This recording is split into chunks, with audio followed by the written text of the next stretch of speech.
Mari kita belajar firman Tuhan. Kita membuka dalam Kolose pasal 1 ayat 11 dan 12.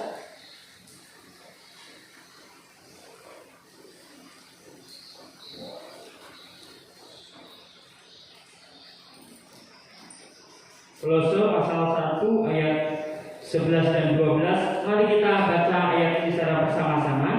Mari kita bekerja sama untuk membaca ayat ini.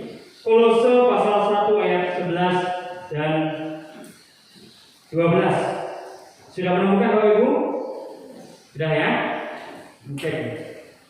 Sama-sama 1, 2, 3. Dan dikuatkan dengan segala kekuatan oleh kuasa kemuliaannya untuk menanggung segala sesuatu dengan tekun dan sabar, dan mengucap syukur dengan sukacita kepada Bapa yang menaikkan kamu untuk mendapat bagian dalam apa yang ditentukan untuk orang-orang kudus di dalam kerajaan terang. Yang berbahagia setiap kita yang belajar, yang merenungkan bahkan melakukan kebenaran firman Tuhan. Bapak Ibu dan saudara yang Tuhan, saya berikan judul kepada firman Tuhan pada pagi ini, yaitu kekuatan menanggung segala sesuatu. Bapak Ibu dan saudara yang Tuhan, dalam kehidupan ini ada banyak hal yang menimpa hidup kita.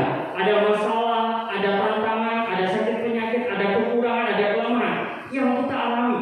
Bahkan Bapak Ibu dan saudara Tuhan, hal-hal itu dapat membuat orang-orang percaya tergoda untuk meninggalkan Tuhan, tergoda untuk meninggalkan imannya kepada Yesus Kristus. Ketika mendengar, apalagi mendengar bahwa setiap orang yang percaya kepada Tuhan tidak sakit, nah itu, wah kalau saya sakit, ini jangan-jangan saya ini tidak berkenan di hadapan Tuhan, ya.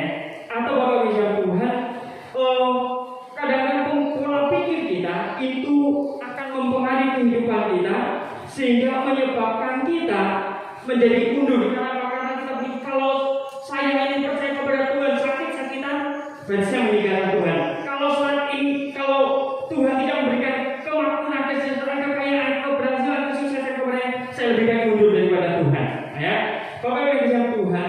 Oleh sebab itu, Bapak Ibu yang Tuhan, Paulus di dalam doanya, ketika mendengar iman dari orang-orang di Kolose, dia berdoa supaya jemaat Tuhan memiliki hikmat dan kebijaksanaan, dan juga dia berdoa supaya orang-orang Kristen di segala tempat pada segala abad memiliki topangan hidup sehingga bertahan di dalam segala keadaan. Bapak Ibu Tuhan, apa yang menjadi doa atau tiga hal apa yang menjadi penting untuk menjadi penopang dalam kehidupan kita? Ada tiga hal yang akan kita pelajari bersama, yaitu yang pertama, ketekunan. Bapak Ibu Tuhan, dikatakan dalam ayat 11 itu kalimat terakhir, yaitu segala sesuatu dengan tekun dan sabar. Tekun dan sabar ini dikatakan kata yang dipakai dengan itu berarti menunjukkan suatu alat atau cara supaya dapat menanggung segala sesuatu. Dengan apa? Yaitu alatnya atau sarannya, yaitu ketekunan dan kesabaran. Bahasa Yunani ini, Bapak Ibu belajar sedikit bahasa Yunani, tadi saya lihat di HP ada bahasa Yunani, ada bahasa macam-macam. Dikatakan ayat dipakai yaitu hupomone, ya, hupomone, dan dalam bahasa Inggris itu dipakai dalam salah satu versi yaitu pasien, ya. Kita bisa mengatakan kalau pasien, kata pasien itu diambil dari sini. Jadi pasien itu orang yang sabar, ya. Sabarnya apa? Jadi suntik, ya ini silahkan suntik, dan dikasih obat, kasih makanan, pokoknya menerima apa yang berlaku bagi dia, ya. Bapak Ibu Tuhan, artinya ini bahasa Inggris artinya kalau diterjemahkan dalam bahasa ini sabar, tetapi sebenarnya ini berbeda maksud dengan apa yang dikatakan di dalam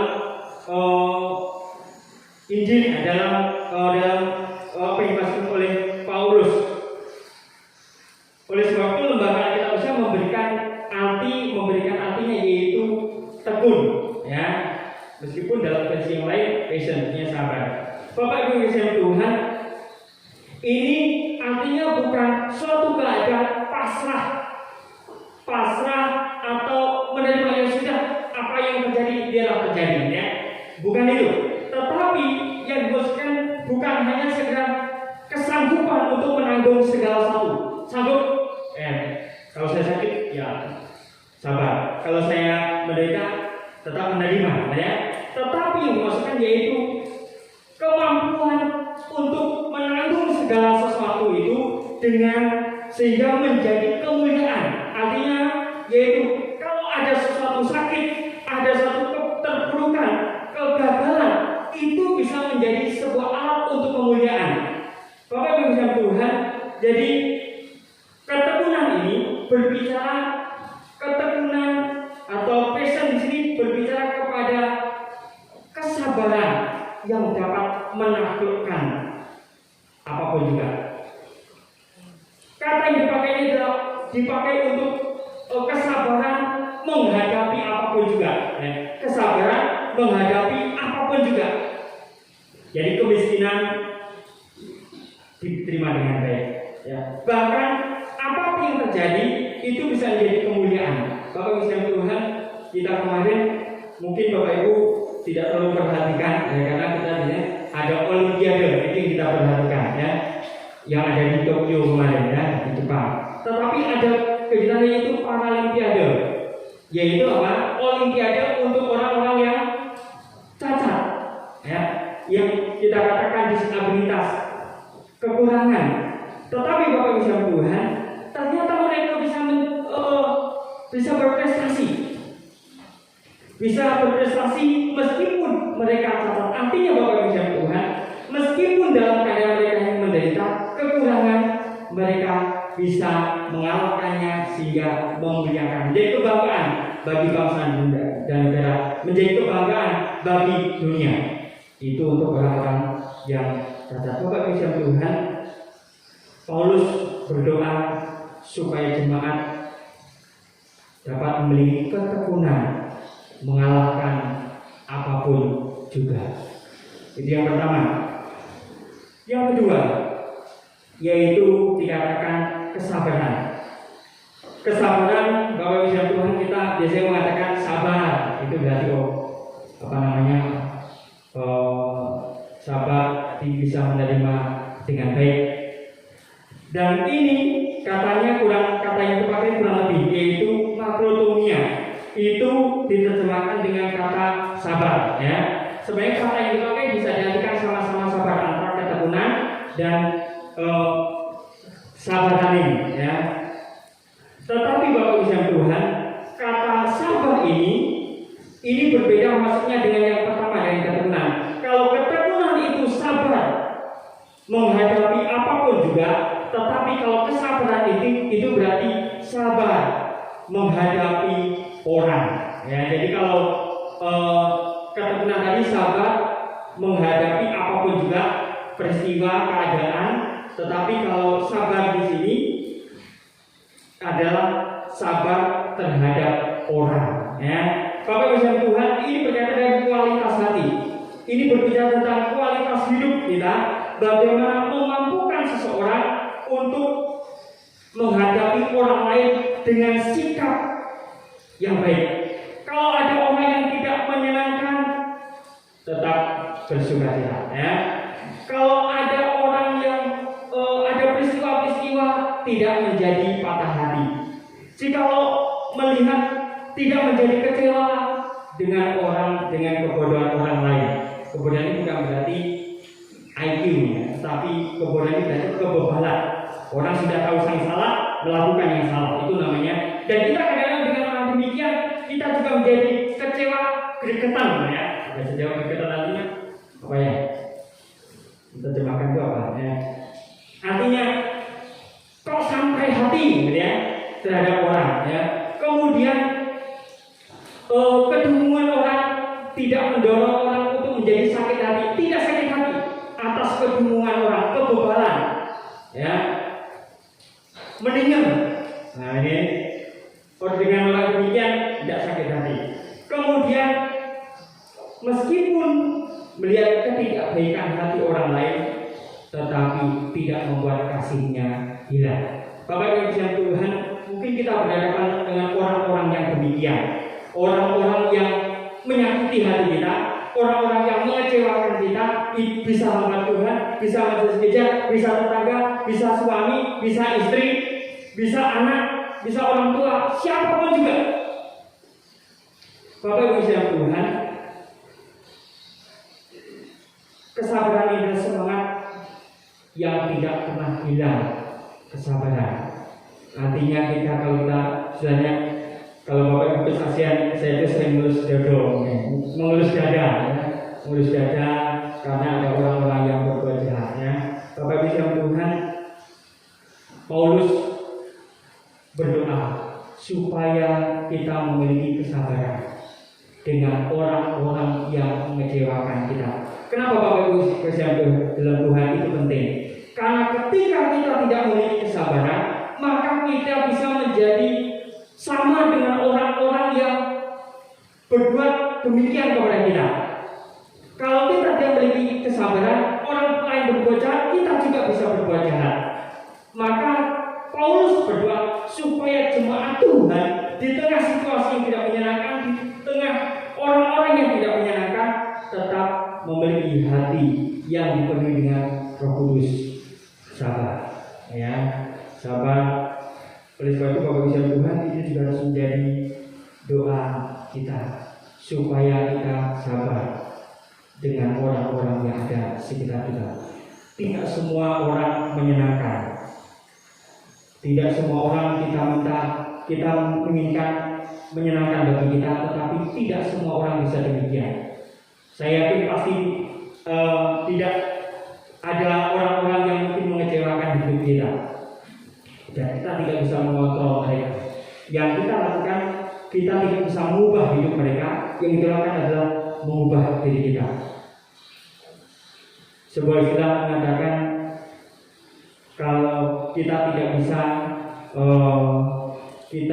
bisa menutup mulut banyak orang, ya. Kalau orang bergosip, kalau orang memfitnah, kalau orang melakukan ngomong yang kurang baik, kita tidak bisa menutup mulut mereka satu-satu, karena tangan kita hanya dua. Yang bisa kita lakukan yaitu menutup telinga kita. Ini dua, bisa lah menutupnya. Tapi kalau menutup mulut mereka, orang-orang sekitar kita tidak bisa. Bapak Ibu yang diasihi Tuhan, sebab itu kita berdoa sama seperti Paulus yang meminta kesabaran untuk jemaat. Kita juga berdoa supaya kita juga memiliki kesabaran terhadap orang-orang yang ada di sekitar kita. Tidak semuanya menyenangkan hati kita. Oleh sebab itu kita harus minta kesabaran. Itu yang kedua. Yang ketiga adalah sukacita. Bapak Ibu yang kasihan Tuhan, kehidupan Kristen adalah kehidupan yang tidak saja berkaitan dengan sukacita yang gembira atau keadaan yang baik, tetapi juga berkaitan dengan pergumulan yang suram dalam kehidupan kita. Bapak Ibu Tuhan, oleh sebab itu Paulus berbicara kepada jemaat yang ada di Kolose supaya memiliki sukacita. Ya, kenapa Paulus bisa berkata supaya jemaat Tuhan itu memiliki sukacita? Karena dia sudah mengerjakannya. Apa? Dia dipenjara. Ya, dia dipenjara karena Kristus dipenjara sebanyak 3 kali. Ya, dia ketika dipenjara dia mengirimkan surat kepada jemaat Kolose dan kata yang dipakai adalah bersukacitalah. Maka ada sebuah ungkapan, bersukacitalah senantiasa di dalam segala hal, karena itulah yang dikehendaki Tuhan bagi kamu. Dia yang dipenjara bisa memberikan kekuatan kepada orang yang tidak dipenjara atau di luar penjara. Dia yang menderita, tetapi dia bisa memberikan kekuatan kepada orang yang tidak mengalami penderitaan seperti dia. Bapak Ibu yang Tuhan, oleh sebab itu Paulus berbicara supaya menasihati jemaat, bahkan berdoa supaya memiliki sukacita. Bapak Ibu Tuhan, sukacita ini adalah sukacita di dalam segala keadaan. Bahkan seorang penulis mengatakan sukacita tanpa penderitaan, maka sukacitanya adalah sukacita yang dangkal. Atau sukacita tanpa penderitaan adalah bukan sukacita yang sejati. Tetapi sukacita yang sejati adalah sukacita karena penderitaan. Bapak Ibu yang hari ini sudah sembuh dari COVID, bersukacita, betul ya? Puji Tuhan. Karena ketika mendengar kanan kiri berita yang membuat kita berdebat-debat, ya, saya aja waktu dulu, ayo swab karena kemarin berdekatan dengan orang yang COVID. Wah, sempat stres juga. Wah, ini kalau sampai saya juga COVID juga, ini takut ini nanti tidak bisa kemana-mana ya. Jadi gelisah. Sudah rebus air, kasih kasih minyak kayu putih banyak-banyak, dihirup sampai tersedak-sedak. Nah, supaya kalau bikin saya katanya, masa begitu bisa berdoa? Tapi usaha ya. Saya puji Tuhan ketika bisa negatif ya. Saya tidak tahu apakah memang sudah pernah atau tidak. Tapi intinya bersukacita karena keadaan ini. Bapak bisa Tuhan, sukacita yang karena pernah mengalami penderitaan itu sukacita yang luar biasa. Karena ketika orang yang bersukacita tanpa penderitaan, dia tidak bisa melihat itu sukacita yang bagaimana ya. Tapi kalau kita bisa memenangkan hidup kita karena penderitaan yang kita alami, kita menjadi orang yang bersukacita.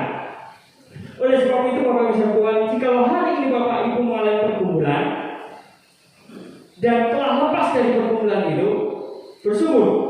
Kalau hari ini Bapak Ibu yang saat ini mengalami penderitaan, bersyukurlah karena suatu saat akan menikmati sukacita. Bapak bisa Tuhan, kalau Bapak Ibu hari ini bersusah payah menyekolahkan anak-anaknya, ya, sampai kepada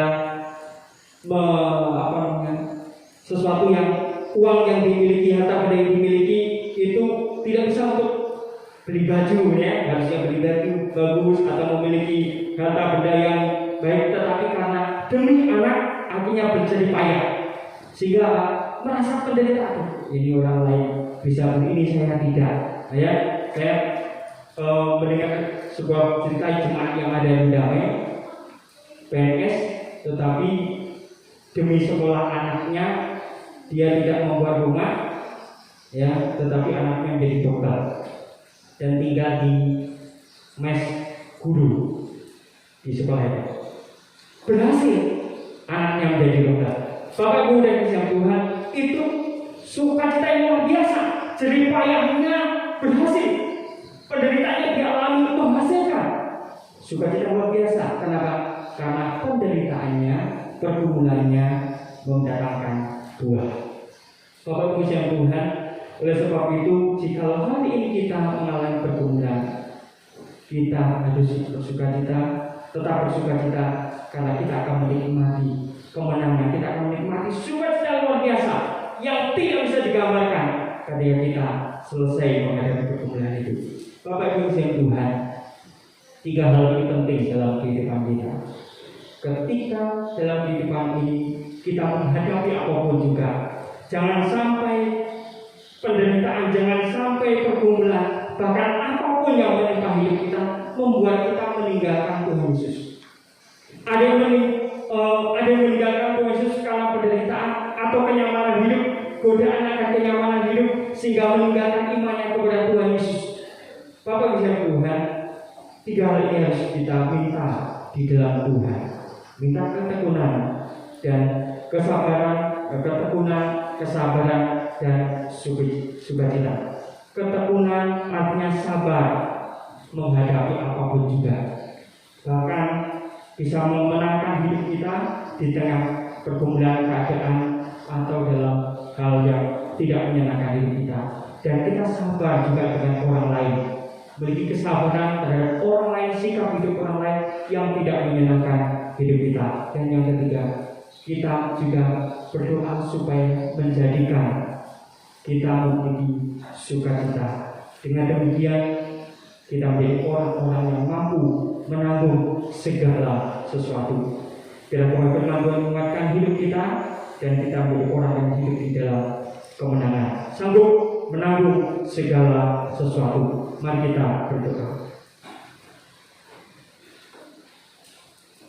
Tuhan Yesus, Allah kami yang di surga, kami telah belajar firman-Mu sebagaimana doa Paulus untuk jemaat yang di Kolose.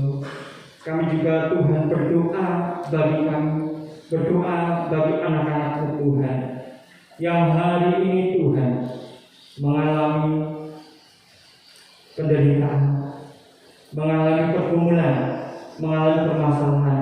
Tuhan berikan kepada kami ketekunan, kesabaran menanggung apapun juga, kesabaran menghadapi orang lain, kesabaran terhadap orang. Tuhan Yesus berikan kepada kami sukacita dan kiranya damai sejahtera memimpin hidup kami dan menguasai hidup kami, sehingga kami tetap teguh di dalam Tuhan. Kami menjadi orang-orang yang setia kepada Tuhan Yesus Kristus. Doa kami Tuhan, berikan kepada kami ketekunan, kesabaran dan sukacita. Dalam nama Yesus kami berdoa. Amin.